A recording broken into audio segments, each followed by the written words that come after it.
বলবে নবীকে, বলবে চিনি না। কারণ হলো নবী তো চিনে না দেখে নবীর ওয়ারিসদের রেখে যুগের পর যুগ জেলে ঢুকায় রেখেছে। উল্টো মেরেছে, উল্টো ফাঁসির মঞ্চে পর্যন্ত ঝুলাইছে। এখন ঠিক কিনা বেশি? যদি বলে তোমার ধর্ম কি, ফেরেশতারা বলবে আল্লাহ অমুক দল। ঠিক কিনা বেশি? মার্কাটা অমুক ছিল আমার ধর্মের। কি বল, মুগুরের বাড়ি দিয়ে একটা কম পড়বে নাকি? তুমি যার জন্য জীবন দিলে আর একটা প্রশ্ন তোমার খবরে জিজ্ঞেস করা হবে না। বরং আমার ভাইয়েরা, আমার আল্লাহ বলেন, যারা লড়াই করে আল্লাহর রাস্তায় তার নিজের সবকিছুকে বিলীন করে দেয় আল্লাহর সামনে, আখিরাতের বিনিময়ে দুনিয়াকে বিক্রি করে দেন। যেরকম ঠিক কিনা বেঠিক?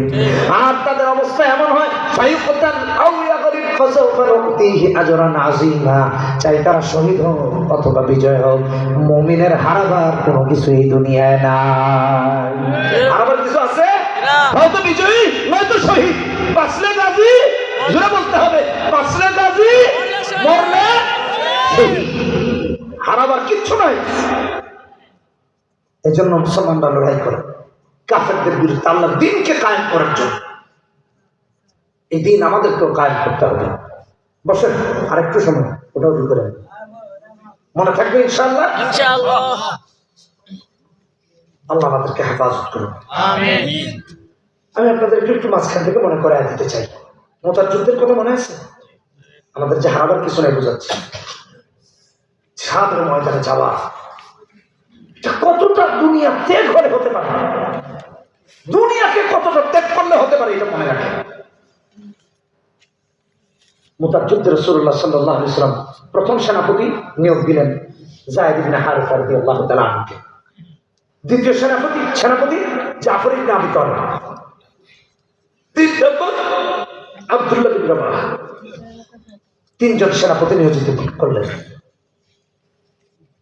সাহাবীরা বাড়িতে গেছেন বিদায় আনতে। স্ত্রীর কাছে গেলেন, মায়ের কাছে গেলেন, সন্তানের কাছে গেলেন।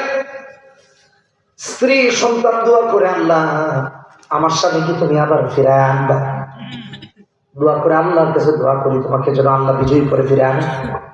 স্বামী ডাক দিয়ে বলে, স্ত্রী আমার জন্য এমন দোয়া করো না। কারণ হলো আমার রাসূল আমার আগেও সেনাপতি নিয়োগ দিয়েছেন আর আমার পরেও সেনাপতির নাম নিয়োগ দিয়ে দিয়েছেন। অতএব বোঝা যায় রাসূলুল্লাহ সাল্লাল্লাহু আলাইহি ওয়াসাল্লামকে আল্লাহ জানায়া দিয়েছেন প্রথম যিনি সেনাপতি তিনি শহীদ হয়ে যাবেন, দ্বিতীয় সেনাপতিও শহীদ হয়ে যাবেন, তৃতীয়